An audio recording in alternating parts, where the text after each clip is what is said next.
Ladies and gentlemen, let me tell you something that most people don't realize until it's too late. If you don't learn to control your thoughts will control you. And I'm not talking about just having a bad day. I'm talking about letting your entire life get steered off course because you never learned to manage what goes on between your two ears. Your mind is your greatest battlefield when there, and you win in life.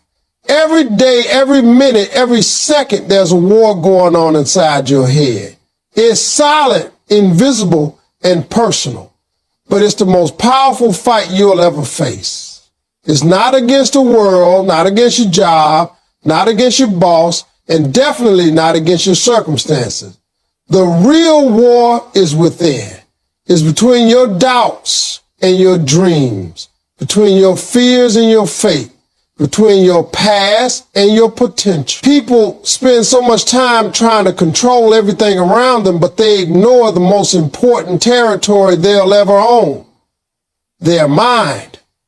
The truth is, if you don't learn how to win inside, you'll never truly win outside. What goes on in your mind determines how you see everything else. You can have talent, ambition, opportunity, but if your thoughts are poisoned with self-doubt, fear, comparison, and insecurity, then all of that potential gets locked up behind mental bars. It's not that the door is closed on your future. It's that you've allowed the enemy in your mind to convince you that you're not worthy of walking through it. That's the real damage of an uncontrolled mind. It convinces you to play small, to stay safe, to give up before you even try. And most people don't even realize it's happening because it sounds like their own voice. Winning in your mind starts with awareness.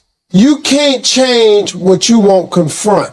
Too many people are walking through life reacting to thoughts like they facts. But just because you think something doesn't make it true. Just because you feel fear doesn't mean you're in danger. Just because you feel unqualified doesn't mean you're not capable. The mind can lie to you.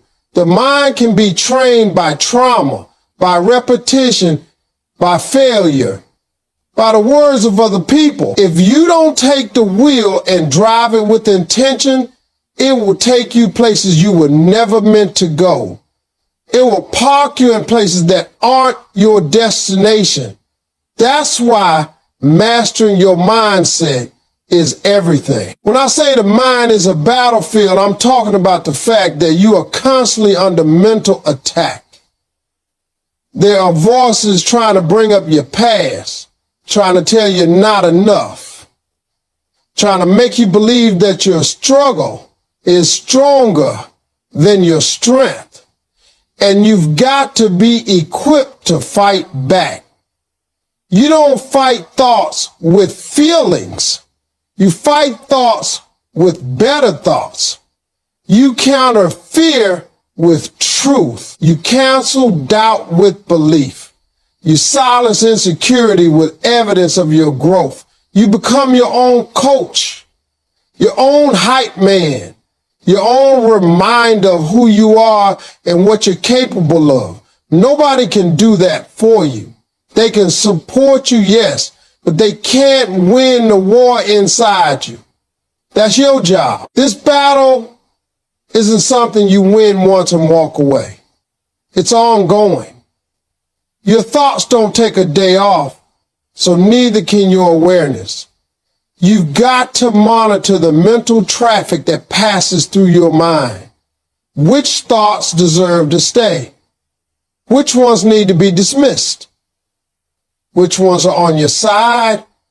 And which ones are just noise? You have to become a filter, not a sponge. Don't absorb everything. Filter it. Decide what gets to shape your day. Your mind responds to the story you tell it. So if you want to change your life, start by changing the story you repeat in your head. Your self-talk is not just harmless chatter. It is programming your belief system. Every sentence you speak to yourself is either building you up or tearing you down. You have to choose to be the one who builds. Because when you win in your mind, you don't just survive, you rise, you lead, you overcome. That's the power of controlling your thoughts. That's why the mind is the greatest battlefield. Negative thoughts are not facts. They're feelings trying to hijack your future. The truth is, most people live their lives listening to thoughts that were never meant to guide them. Just because something pops into your mind doesn't mean it deserves your attention, and it certainly doesn't mean it's true. But we've been conditioned to believe that whatever we think must be valid. We let our emotions shape our beliefs, and our beliefs shape our decisions, and before we know it, we're walking in the direction of a life that we never intended to live. Negative thoughts don't knock on your door loudly. They creep in quietly, often dressed in the disguise of self-protection. They tell you things like, don't try that, you'll fail, or they don't accept you, or you're not ready. These are not objective truth. These are emotional reactions formed by fear, pain, disappointment, or the memory of past failure. And when left unchecked, they can paralyze your progress. People don't lose battles in their lives because they lack talent or resources. They lose because they believe the lies their mind tells them when things get tough. They believe that because something didn't work out before, it never will. They believe that because someone else hurt them, they can't trust again. They believe that one moment of weakness defines who they are forever. But all of these are just emotional impressions. They're not the full story. Your feelings may be real, but that doesn't mean your feelings are right. You can feel discouraged and still be destined for greatness. You can feel afraid and still be fully capable. You can feel like quitting and still have everything you need to finish strong. But if you let those thoughts run the show, they'll hijack your potential. They'll keep you in cycles of self-doubt and hesitation, never stepping forward, never growing, never breaking through. Every time a negative thought shows up, you have a decision to make. You can either believe it and give it power, or you can question it and reclaim control.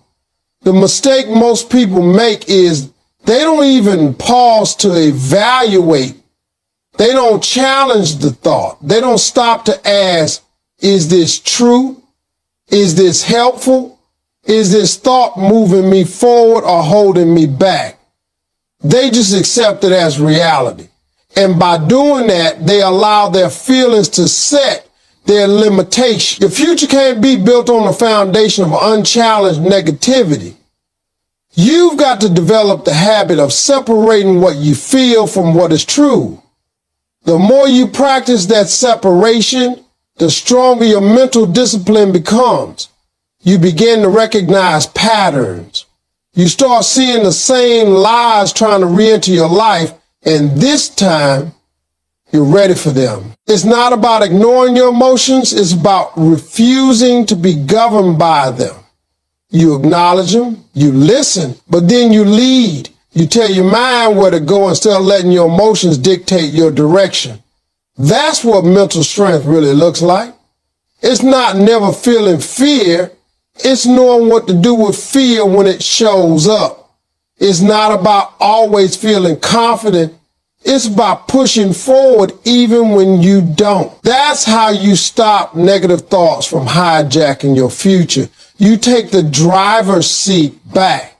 You speak truth louder than the lies. You stop rehearsing defeat and start speaking possibility. Because what you repeat becomes your belief.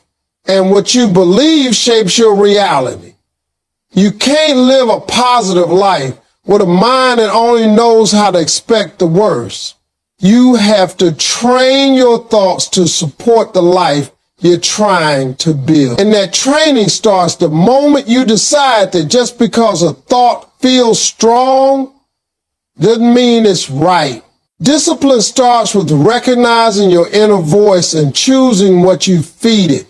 Every single person has an inner voice, that constant chatter in your mind that speaks louder than anything around you. Sometimes it lifts you up, encourages you, gives you clarity, and sometimes tears you down, fills you with fear, and keeps you stuck. But most people don't even realize how much power that voice holds. They just go through the day reacting to whatever it says. That voice is shaped by everything you've heard, everything you believe, everything you've experienced. It remembers your mistakes, your pain, your failures, and it will use those memories to try to convince you that you're not enough. That's why the starting point of self-discipline is not motivation, it's awareness. You have to learn to recognize when your inner voice is helping you grow and when it's keeping you small. Discipline isn't about willpower alone. It's about making choices about what gets access to your mind. What are you watching? What are you listening to? Who are you surrounding yourself with? All of that is feeding your thoughts, shaping that inner voice, and influencing your decisions. If you keep feeding your mind garbage, don't be surprised when it starts speaking trash back to you. The mind is a reflection of what you consistently expose it to. If your inner voice is full of doubt, fear, and negativity, that's not a coincidence. It's a result of what you've allowed in over time. So if you want to change your thinking, you got to change your diet, what you consume mentally every day. Discipline means being intentional about what enters your mental space. You have to treat your mind like it's sacred, because it is.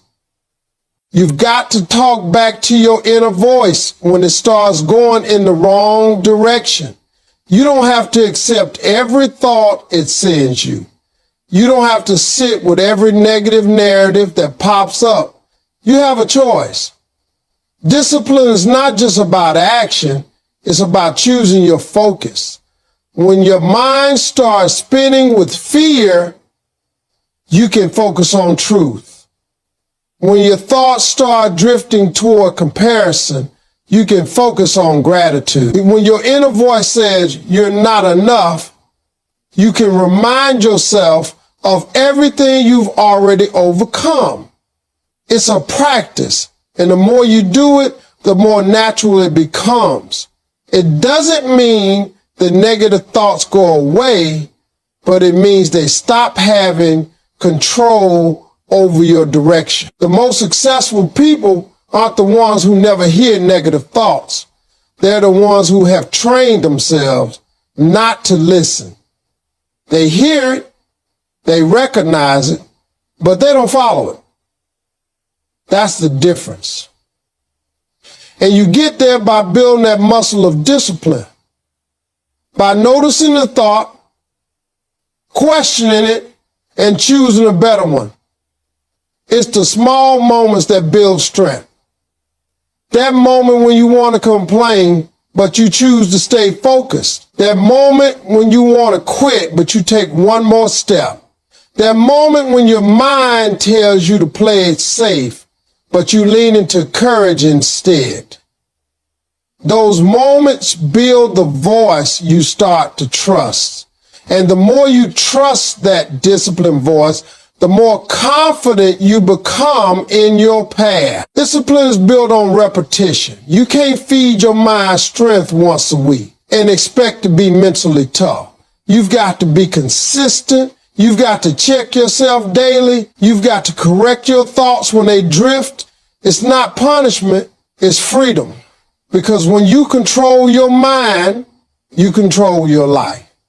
And it all begins with recognizing that inner voice and deciding you're not going to let it run on autopilot anymore. You're going to be the one who feeds it truth, who teaches it focus, who speaks with intention. That's how you build real mental discipline. It's not always easy, but it's always worth it. And every time you choose to lead your mind instead of letting your mind lead you, you take back more control over your future. You become what you constantly think about. Guard your focus like gold. Everything in your life is shaped by your dominant thoughts. If you're constantly thinking about failure, fear, and what could go wrong, you're training your mind to expect disappointment. But if you focus on growth, progress, and what's possible, you begin to rewire your thinking toward opportunity. Your focus is like a magnifying glass. Whatever you hold it over will grow bigger in your life. That's why it's so critical to protect your thoughts. Because what you consistently dwell on will become the story you live out. The challenge is we live in a world full of distractions, comparisons, and noise that constantly fight for our attention. If you're not intentional about what you think about, the world will decide for you. And usually it won't point you in the direction of peace or progress. It will pull you into fear, insecurity, and limitation. Most people don't realize that their thoughts are shaping their reality in real time. If you start your day thinking you're already behind, that energy will carry into how you show up. If you go into a situation expecting failure, you won't give your best effort. If you walk into a room believing nobody values your voice, you'll speak smaller. It's not because the situation was impossible. It's because your thinking made you shrink before you had a chance to shine. That's how powerful focus is. It's not just about what you think. It's about what you repeat, what you meditate on, and what you mentally rehearse. Your repeated thoughts become your beliefs, and your beliefs guide every single choice you make. So when you train your focus, you're actually shaping your future. The problem is most people let their focus drift to whatever feels urgent or emotional in the moment. They let their mind replay mistakes, arguments, rejections, and disappointments. They give their attention to people who don't value them or the situations they can't control. And all of that mental energy drains their power to create something better. You have a limited amount of focus every day. And if you're not careful, you spend it on things that don't move your life forward. That's why protecting your focus is one of the most important habits you can build. It's not selfish. It's necessary. You can't grow if your attention is always scattered. You can't thrive if your mind is constantly full of worry or comparison. You have to get serious about where your energy goes. Focus is not just about productivity, it's about identity. The more you focus on something, the more you begin to embody it. Focus on negativity long enough and you'll start to see yourself as a victim. Focus on discipline long enough and you'll see yourself as strong. Focus on fear and it becomes your lens. Focus on possibility and it becomes your mindset. What you think about daily is what you become permanently. That's not just philosophy. It's how your brain actually works. Your neural pathways are shaped by repetition. What you repeat, you reinforce. That means every thought is an investment in who you're becoming. And if you want to become something different, you have to start thinking something different. You have to set boundaries in your mind, just like you do in your relationships. Not every thought deserves your time. Not every worry is worth your energy. Not every distraction needs your attention. Learn to say no mentally before you say yes emotionally. Practice catching your focus drifting and pulling it back. Practice choosing thoughts that empower you even when it's hard. That's how you build a mindset that serves you instead of sabotaging you. Focus isn't something you stumble into. It's something you fight for every day. And the reward is clarity, strength, and alignment with who you were meant to become. You don't have to fix everything at once, but you do have to fix your focus, because your mind will always follow your attention. And where your mind goes, your life follows. Change your thoughts, change your emotions, change your outcomes. That's not just a nice quote or some feel-good slogan. That's a principle of life. Everything you experience emotionally is rooted in the way you interpret what's happening around you. Two people can go through the exact same situation and feel two completely different things, not because the situation was different, but because their thoughts about it were. One person sees failure as the end, the other sees it as a lesson.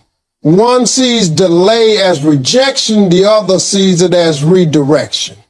Your thoughts act like a filter, shaping how you feel, how you respond, and ultimately what kind of results you get in your life. If you change the way you think, everything else changes with it. But most people never stop to think about what they're thinking about. They just feel something, react, and live in cycles without ever realizing they're in control of the first domino, thought. Every outcome starts with a thought. Whether it's how you show up at work, how you respond to challenges, how you treat people, or how you view yourself, it all begins in your head. If your thoughts are negative, fearful, or destructive, your emotions will follow suit. You'll feel anxious, angry, discouraged, or hopeless. And when you're in that emotional state, your decisions shift.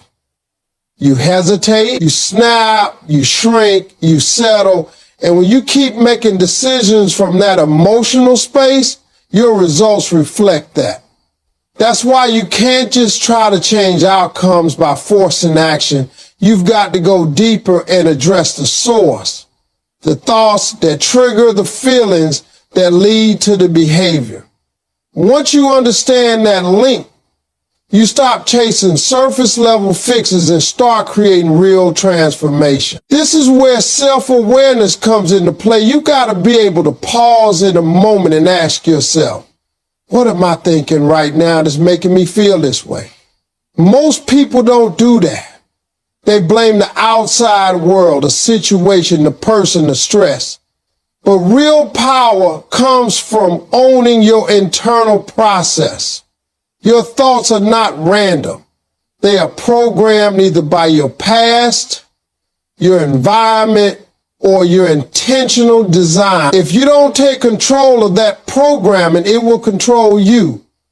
But when you start to interrupt those patterns, when you start replacing thoughts that keep you stuck with thoughts that move you forward, your emotions shift. You feel more confident, more peaceful, more in control.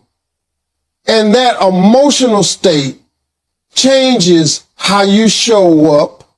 It changes how you speak, how you walk, how you solve problems, how you handle pressure. And that new way of showing up produces better results. People think emotions just happen to them. But in most cases, emotions are the result of interpretation. You don't feel fear just because of the unknown. You feel fear because of what you told yourself about the unknown. You don't feel insecure just because someone criticized you. You feel insecure because you believe what they said. You don't feel stuck because of your circumstances. You feel stuck because your mind told you there's no way out. But when you change the narrative in your head, you change the emotion in your body. And when your emotions shift, so does your energy, your decision making, your momentum. That's how transformation begins. Not just from changing your habits, but from changing your thinking first. It takes practice. It takes discipline. You have to challenge your thoughts like a lawyer in a courtroom. Is this thought based on truth or fear? Is it helpful or harmful? Is it pushing me forward or holding me back? When you start treating your thoughts like choices instead of facts, you reclaim power over your emotions. You stop being a prisoner to moods and start being a leader of your own life. You stop waiting for life to feel better and start creating better from the inside out. That's how powerful your thoughts are. They don't just influence how you feel, they direct what kind of life you build. Your thoughts shape your emotions shape your behavior, and your behavior determines your outcomes. So if you want better outcomes, it doesn't start with the world changing. It starts with you changing what you allow to live in your mind. Controlling your thoughts is a daily decision, not a one-time event. Most people think that once they've had a breakthrough or a moment of clarity, the hard part is over. But that's not how the mind works. Your thoughts don't just stay positive or focus on their own. Life keeps happening. Challenges keep coming. Distractions keep showing up. And with each new day, your mind has to be reset, refocused, and reminded of who you are and where you're going. Just like you wouldn't expect your body to stay clean without regular showers, you can't expect your mind to stay sharp, clear, and aligned without intentional daily effort. Controlling your thoughts isn't a one-time switch. It's a lifelong practice, and it's built one decision at a time, day by day. Each morning, you wake up with a fresh opportunity to decide how you're going to direct your thoughts. Are you going to let yesterday's failures take the lead again?